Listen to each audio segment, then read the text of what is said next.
బాప్తిస్మము పొందినవాడు తప్పనిసరిగా ప్రభువు యొక్క శరీర రక్తములలో చెయ్యి వేయాలి. ఇది రెండవ కీలకమైన విషయం.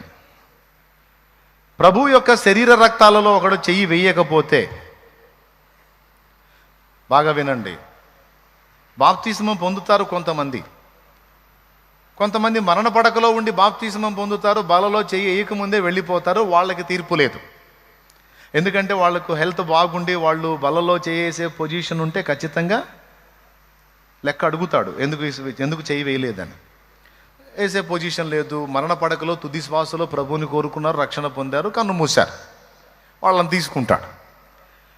కానీ బాప్తిస్మం పొంది కూడా, అవకాశం ఉండి కూడా, ఆరోగ్యంగా ఉండి కూడా, తిరుగుతూ కూడా ప్రభు బలలో చెయ్యి వెయ్యని వాళ్లకు మారు మనసు పొంది బాప్తిస్మం పొందినా అది ఒట్టిదే అయింది. మళ్ళీ చెబుతా, కొంతమంది నాకు తెలిసిన వాళ్ళు ఉన్నారు, వాళ్ళు ఎగురుకుంటా వచ్చి బాప్తిస్మం పొందారు నా దగ్గర. ఒక్కసారన్నా ప్రభు బలలో అంటే ఎంతోమంది లేరు, నాకు తెలిసిన ఒకరిద్దరి గురించే నేను చెప్తున్నా.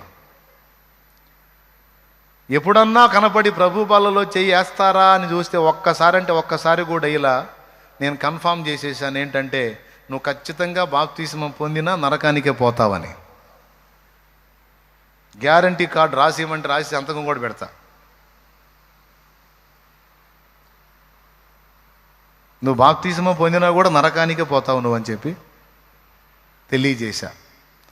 ఒకవేళ ఈ లైవ్ వాళ్ళు వింటుంటే సభాముఖంగా ఇంతమందిలో వాళ్ళకి సాక్ష్యం ఇస్తున్నా, నువ్వు వచ్చి నీళ్లలో మునిగావు కానీ అది బాప్తిస్మం కాదు, ఎందుకంటే నువ్వు బలలో చెయ్యలా. యేసు శరీర రక్తాలలో చెయ్యి వెయ్యలా.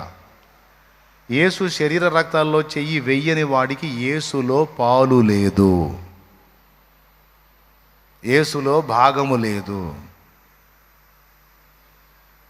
కాబట్టి ఏదో సమస్య పోయిందని మొక్కుబడిగా వచ్చి బాప్తిస్మం పొంది బల్లకు దూరమైనటువంటి బలహీనులు ఈ మాట విని సిగ్గు తెచ్చుకోండి. మొక్కుబడిగా వచ్చి పొందేది కాదు బాప్తిస్మం.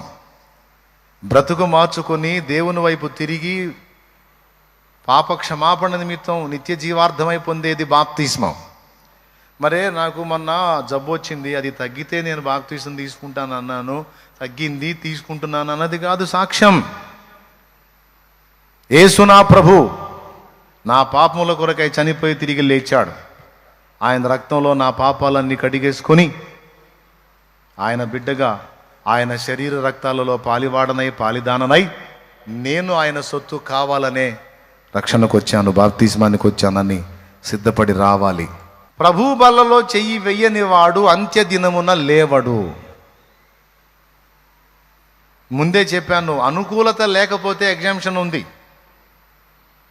మరణ పడకలో ఉండి నువ్వు చెయ్యి వేయకపోతే నీకు ఎగ్జామ్షన్ ఉంది, అవకాశం ఉంది. కానీ నువ్వు ఆరోగ్యంగా ఉండి ప్రశాంతంగా తిరుగుతూ కూడా ప్రభు బల్లలో చెయ్యి వెయ్యకుండా జస్ట్ బాప్తిస్మ మాత్రం పొంది ఉండి అంతటితో నువ్వు ఆగిపోతే మాత్రం ఖచ్చితంగా శిక్షలోకి వెళ్తావు.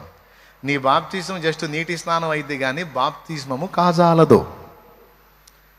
ఎందుకంటే బాప్తిస్మము అనే దానిలో రెండవ విభాగమే ప్రభు బలలో చెయ్యి వేయుట, యేసు శరీర రక్తములో పాలు పుచ్చుకొనుట.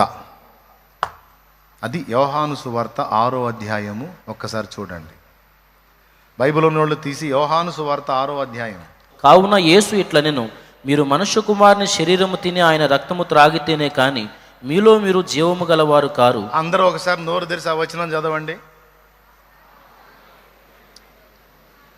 మీరు మనుష్య కుమారుని శరీరము తిని,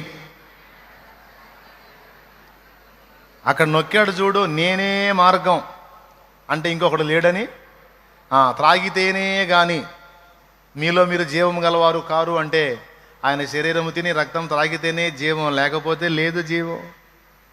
ఎంత క్లియర్గా చెప్పాడో చూడు. నేను బాప్తిసం పొందాలే, బలలో చేయకపోయినా పర్వాలా అనుకునే వారలారా, ప్రభు బల్ల ఎంత శ్రేష్టమైనదో ఎంత అవసరమైనదో ఈరోజు తెలుసుకోండి. బాప్తిస్మం పొందనివాడు అర్జెంటుగా బాప్తిస్మం పొంది బలను సమీపించాలి. బాప్తిస్మము పొందినవాడు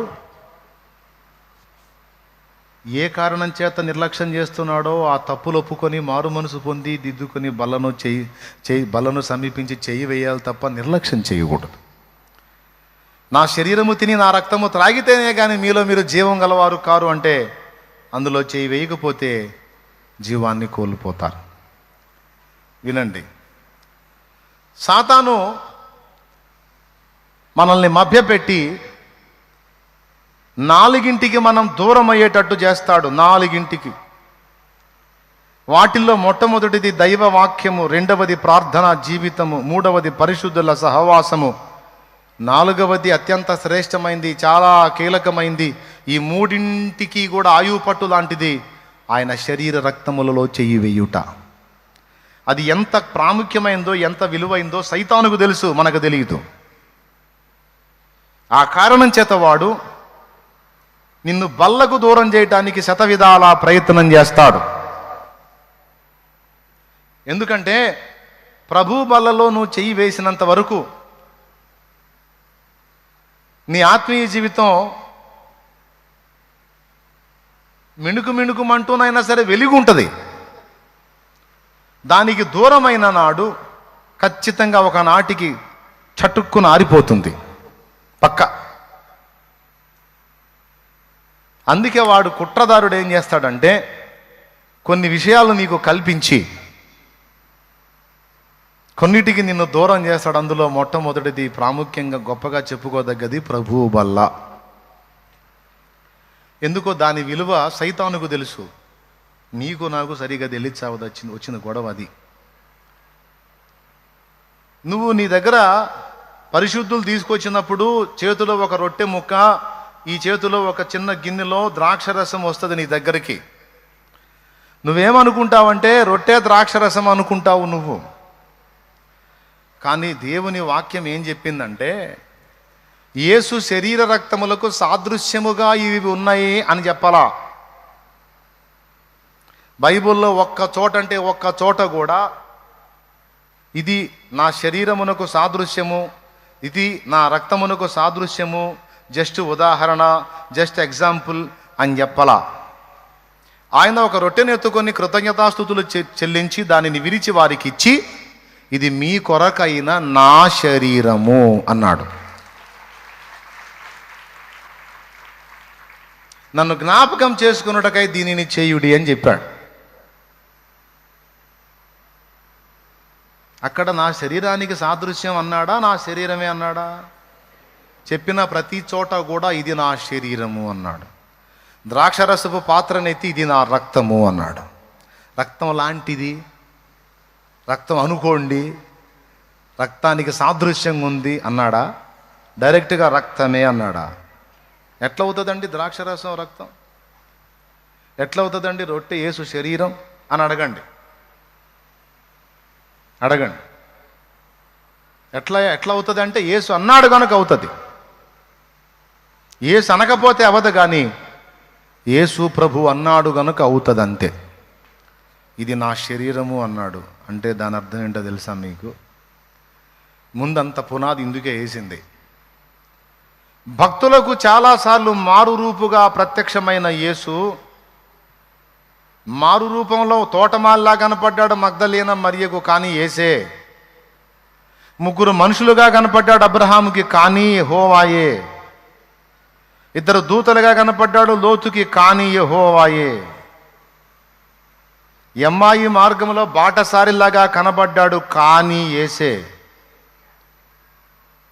ప్రభు యొక్క శరీర రక్తములని నువ్వు తీసుకుంటున్న రొట్టె ద్రాక్షరసము ఒక రొట్టెలాగా ద్రాక్షరసంగా కనపడుతుందే కానీ అది మారు రూపములో ఉన్న యేసు.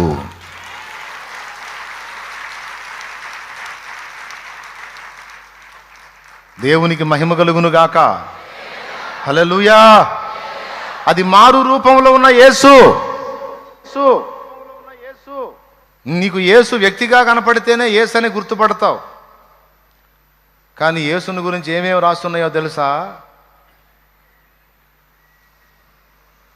యేసును గూర్చి జీవజల నది, యేసు నదిగా అభివర్ణించబడ్డాడు, యేసు వాక్యంగా అభివర్ణించబడ్డాడు, యేసు మార్గంగా అభివర్ణించబడ్డాడు, యేసు గొర్రెలు పోవు ద్వారముగా అభివర్ణించబడ్డాడు. యేసు గొర్రెగా అభివర్ణించబడ్డాడు. గుర్తుందా? యేసు కాపరిగా అభివర్ణించబడ్డాడు. యేసు జీవ వృక్షముగా అభివర్ణించబడ్డాడు. చూస్తావా? రేపు పరలోకం చేరిన తర్వాత చాలా వింతలు చూస్తావు. నువ్వు చాలా వింతలు చూస్తావు. దేవుడు సర్వాంతర్యామి సర్వాంతర్యామి అని మన భారతీయులు మొక్కుతారు కదా. ఇదంతా కూడా రేపు నూతన యెరూషలేము పరలోక పట్టణంలో జరగబోతున్న వాటన్నిటికీ సాదృశ్యం. ఇక్కడ వీళ్ళందరూ మొక్కుతున్నారు, ఆ నదిలో ఉన్నాడు దేవుడు, చెట్టులో ఉన్నాడు దేవుడు. ఇక్కడ నదుల్లో చెట్టుల్లో కాదు. పరలోక పట్టణం మనం చేరిన తరువాత అక్కడ ప్రవహిస్తున్న నది నీకు కనపడిద్ది. ఆహా, నది అని దగ్గరికి వెళితే ఏమి నా కుమారుడా అంటాడు.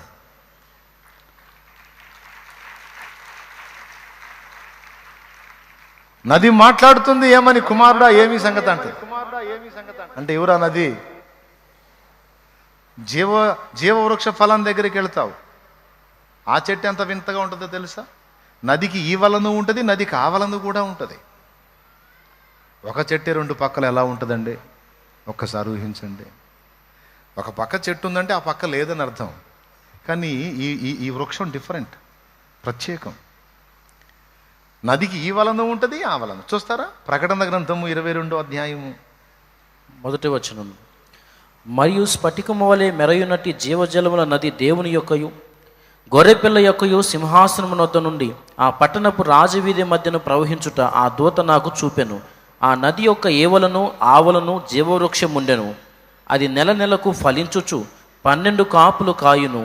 ఆ వృక్షము యొక్క ఆకులు జనములను స్వస్థపరచుటకై వినియోగించును. అతడు పొందిన దెబ్బల చేత మనకు స్వస్థత. ఈ చెట్టు యొక్క ఆకుల వలన స్వస్థత. ఎవరో ఈ స్వస్థపరచువాడు? నిన్ను స్వస్థపరచు యెహోవాను నేనే అన్నవాడు. సింహాసనం దగ్గర నుండి నది పారిద్దట. అంటే నది ఆయనకు ఒక మారు రూపం. దేవుడు ఆయనే, దేవాలయం కూడా ఆయనే. గొర్రెపిల్ల దానికి దేవాలయమై ఉన్నారు. దేవుడు ఆయనే, దేవాలయం ఆయనే. దేవాలయం స్తంభం దగ్గరికి వెళ్తే ఏమి నా కుమారుడు అంట. నీకు మతిపోయే వింతలు చాలా కనపడతాయి. అక్కడ ఏ దాన్ని కదిలించినా సరే ఆయన స్వరం వినపడుతుంటుంది. అంతటా అన్నిటా నిండి నిబిడీకృతమై ఆయనే ఉంటాడు. అన్ని చోట్ల ఆయనే నిన్ను పలకరిస్తూ ఉంటాడు. ఇదంతా మీకు ఎందుకు చెప్తున్నానంటే ఒక పునాది మీకు వేయడానికి. యేసు ఎప్పుడు ఒకే రూపుగా నీకు ప్రత్యక్షం అవుతాడని ఎన్నడూ అనుకోవద్దు. ఆయన ఆకృతిని మార్చుకొని కూడా నీ ముందు ప్రత్యక్షం కాగలడు. నువ్వు గుర్తుపట్టాలి. ఇవన్నీ కూడా నీకు ఎందుకు చూపించానంటే ప్రభు బల్ల దగ్గర విలువ నీకు తెలియడానికి. ఆ పాత్రలోనిది ద్రాక్షరస రూపంలో కనపడుతుంది, కానీ యేసు రక్తమే అది. యేసు శరీరం అనే నీ కనబడుతున్న రొట్టె నువ్వు ఎలా భావించాలి అంటే ఇది మారు రూపులో ఉన్న యేసు. దానిలో నువ్వు స్వీకరిస్తున్నప్పుడు, చేయేస్తున్నప్పుడు నీ లోపల భావం, విశ్వాసం ఎలా ఉండాలంటే డైరెక్ట్గా మారు రూపంలో ఉన్న యేసును నేను భుజిస్తున్నాను. ఎంత అదృష్టమో తెలుసా? ఏ దైవం కూడా మనం గతంలో మొక్కిన వాళ్ళు ఎవరు కూడా తన్ను ఆహారంగా పోల్చుకొని నీకు నాకు ఆహారం అవల. కానీ సర్వ విశ్వానికి నాయకుడు, సర్వలోక సృష్టికర్త అయిన దేవుడే మనకు జీవాహారం అయ్యాడు. ఎందుకు నన్ను తినమన్నాడు? అందులో ఎంత శ్రేష్టమైనటువంటి విషయం లేకపోతే ప్రతి వారము క్రమముగా దీన్ని ఏర్పాటు చేశాడు. పిచ్చి పట్టా? లేకపోతే సరదాగా టైంపాస్ కోసం నువ్వేదో ఆచారాలు పెట్టాలి కాబట్టి పెట్టాడా? వెర్రిమొహమా? కాదు, కానే కాదు బిడ్డ. అందులో చాలా విలువ ఉంది. ఈ శరీరంలోనికి యేసు శరీరాన్ని నీవు స్వాగతించినప్పుడు, స్వీకరించినప్పుడు నీ శరీరంలోనికి యేసు శరీరం ప్రవేశిస్తుంది. నీతో ఆయన, ఆయనతో నువ్వు ఐక్యత చెందేటువంటి ఘట్టము జరుగుతుంది.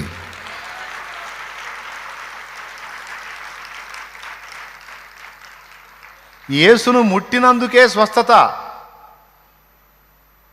యేసునామాన్ని ఎత్తినందుకే విడుదల.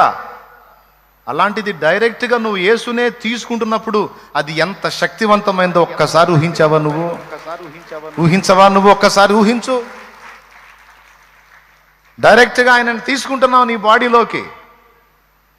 చిన్న విషయమా ఇది?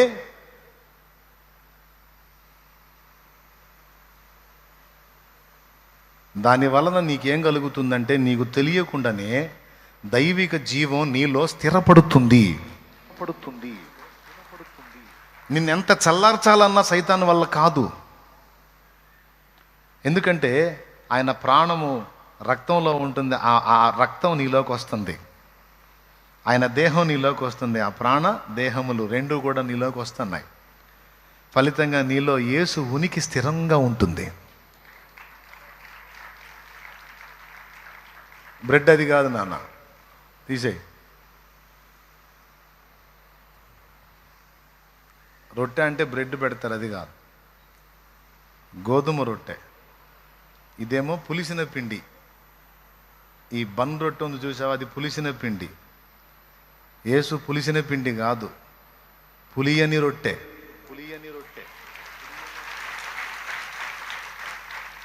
అర్థమైందా? ఏం రొట్టె?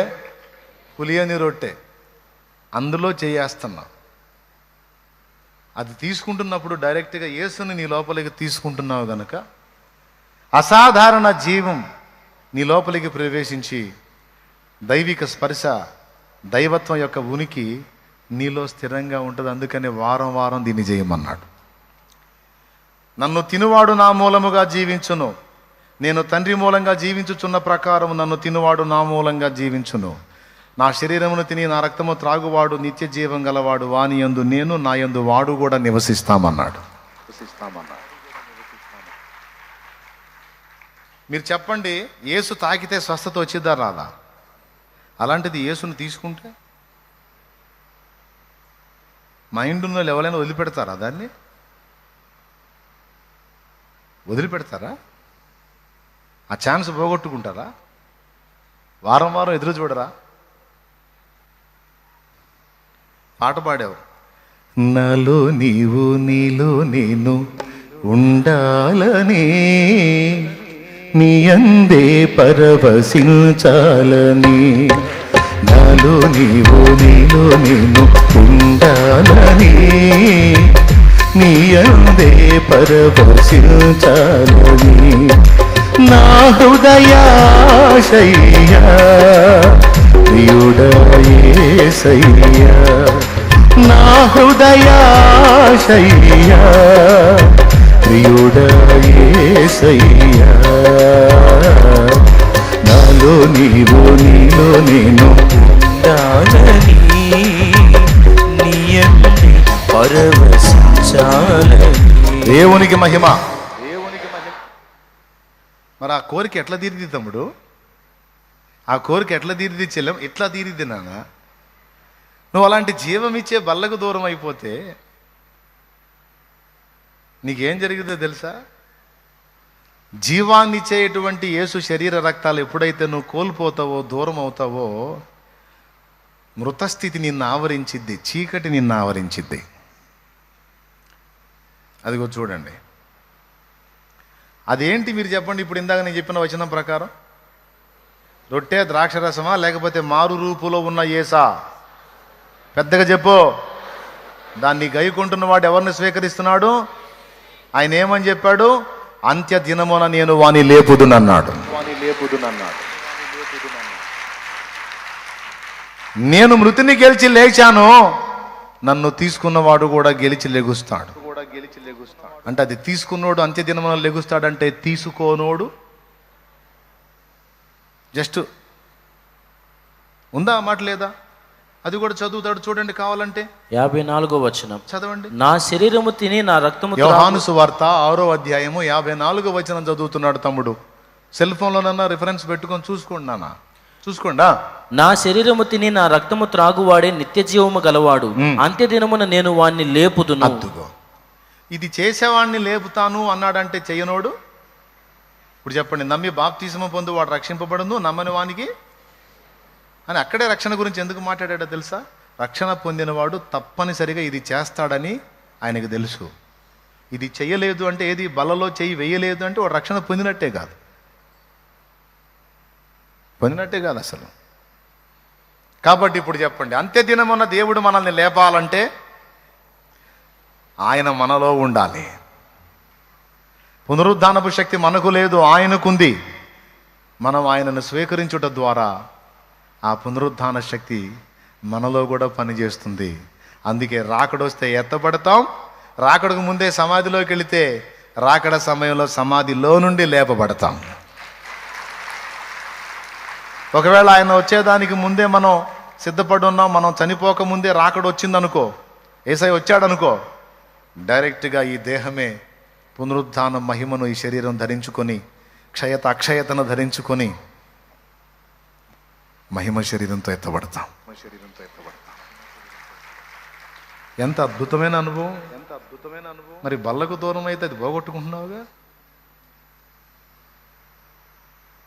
ఓకేనా? వరుసగా చెప్తాను, ఇంట్రెస్ట్ ఉంటే రాసుకోండి. యేసు శరీర రక్తం అనగా ప్రభు బల్లలో మనం చేయవేసే రొట్టె ద్రాక్షరసము మారు రూపులో ఉన్న యేసు శరీరమే, యేసు రక్తమే. అది మారు రూపులో ఉన్న యేసు. బల్లలో చెయ్యుంచి వాటిని స్వీకరించేవాడు సాక్షాత్తు యేసునే స్వీకరిస్తున్నాడు. యేసు ఏమై ఉన్నాడు? జీవమై ఉన్నాడు. యేసు అమృతమై ఉన్నాడు. యేసుని తీసుకుంటున్నవాడు అమృతత్వమును పొందుతాడు. అర్థమైందా? ఆ మధ్య ఒక పాట పాడాను నేను.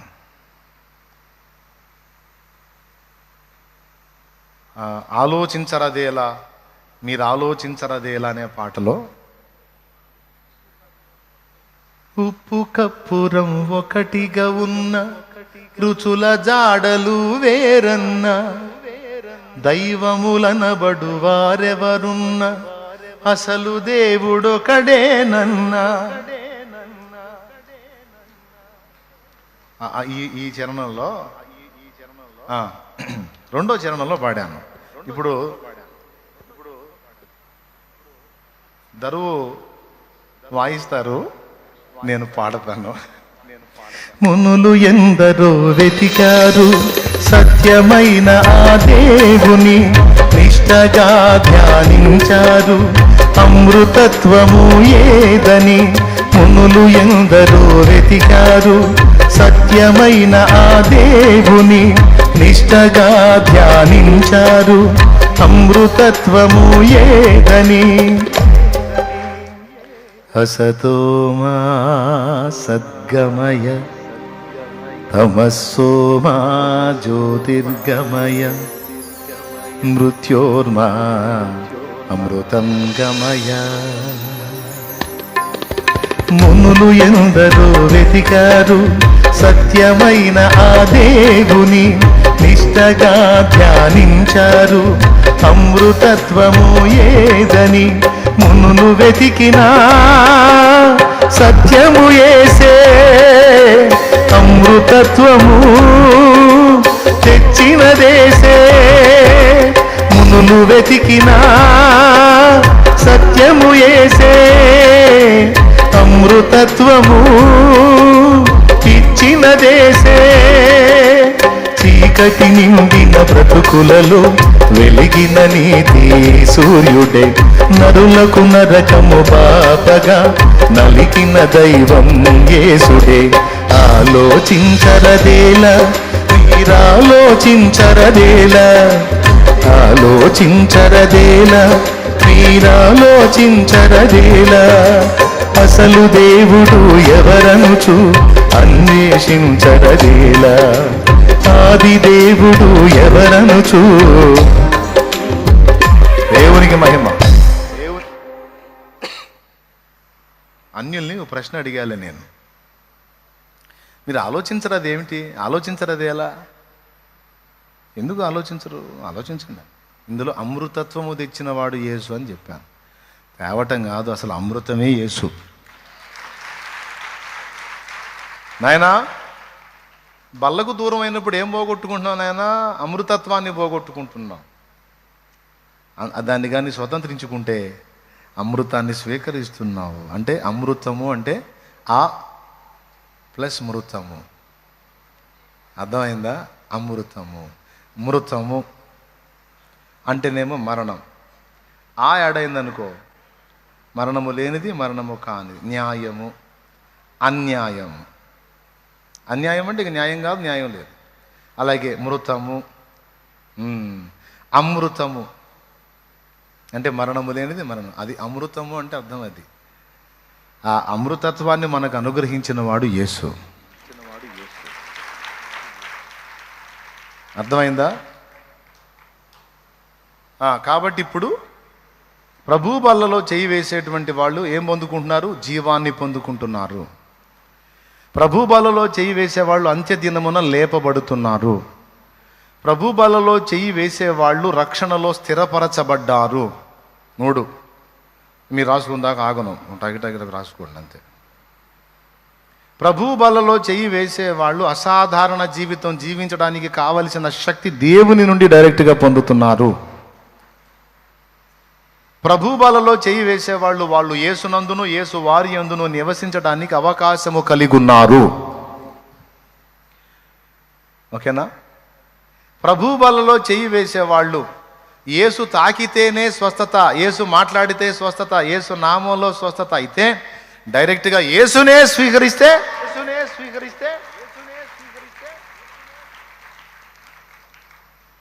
అసలు డైరెక్ట్గా యేసు శరీర రక్తంలో తిని త్రాగితే అప్పుడు ఎలా అయిపోతుందో చూడు, ప్రాణాత్మ దేహం. కానీ అసలు ఆ సంగతి తెలుసా? దానిలో సీరియస్నెస్ తెలుసా? బహుళ ప్రయోజనం ఉంది. ఇంకొకటి కూడా చెప్తున్నాను. యేసు శరీర రక్తములలో చెయ్యి వేసిన వాడు శిక్షణములో ఉన్నాడు, దేవుని బెత్తం కింద ఉన్నాడు. చెయ్యి వెయ్యకుండా బయటికి వెళ్ళిపోయిన వాడు బెత్తం కింద నుండి బయటికి వెళ్ళిపోయాడు, శత్రువు గుప్పెట్లోకి వెళ్ళిపోయాడు. బల్లలో చెయ్యి వేసేవాడు బెత్తం కింద ఉన్నాడండి. బెత్తం కింద ఉన్నాడంటే అర్థం ఏంటో తెలుసా? బళ్ళో కూర్చున్నంత వరకు మనకు భద్రత ఉంది. పంతులు కొడతాడన్న భయమే తప్ప ఎవడు కూడా ఆయన ఉన్నంత వరకు మనల్ని ముట్టడానికి లేదు. అర్థమైందా? స్కూల్లోంచి బయటికి వెళ్ళామంటే మనకు సెక్యూరిటీ లేదు. స్కూల్లో కూర్చుంటేనే బెత్తం. బెత్తం ఎందుకు? విద్య నేర్పడానికి, నిన్ను క్రమంలో నిలపటానికి. బల్లలో చేయేసేవాడు బెత్తం కింద ఉన్నాడు. ప్రభువు చేత శిక్షింపబడతాడు అవసరమైతే. బల్లలో చెయ్యి వేసేవాడిని మాత్రమే దేవుడు జోక్యం చేసుకుంటాడు, అవసరమైతే వాడినే శిక్షిస్తాడు తప్ప బల్లకు దూరమైన వాడిని టచ్ చేయడు. మరి ఏం చేస్తాడంటే అప్పచెప్పటమే శత్రువుకి. ఎంత డేంజరో చూడు. నిన్ను దేవుడు శత్రువుకి అప్పచెప్పటం మంచిదా, అవసరమైతే 4 తన్ని కూర్చోబెట్టడం మంచిదా? దేవుడు నిన్ను దనటం మంచిదా, శత్రువుకి శాశ్వతంగా అప్పచెప్పటం మంచిదా? ఏది కావాలి నీకు? దేవుని బెత్తం కావాలా వద్దా?